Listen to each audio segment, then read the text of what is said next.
Any king who does not teach his citizens about their respective duties in terms of varna and ashrama, but who simply exacts tolls and taxes from them, is liable to suffer for the impious activities which have been performed by the citizens. In addition to such degradation, the king also loses his own fortune. A king, governor or president should not take the opportunity to occupy his post without also discharging his duty.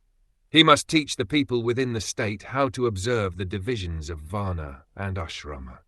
If a king neglects to give such instructions and is simply satisfied with levying taxes, then those who share in the collection, namely, all the government servants and the head of the state, are liable to share in the impious activities of the general masses. The laws of nature are very subtle. For example, if one eats in a place which is very sinful, he shares in the resultant reaction of the sinful activities performed there. It is a Vedic system, therefore, for a householder to call Brahmins and Vaishnavas to eat at ceremonial performances in his house, because the Brahmins and Vaishnavas can immunize him from sinful activities.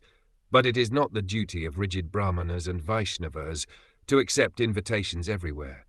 There is, of course, no objection to taking part in feasts in which prasad is distributed. There are many subtle laws which are practically unknown to people in general, but the Krishna consciousness movement is very scientifically distributing all this Vedic knowledge for the benefit of the people of the world.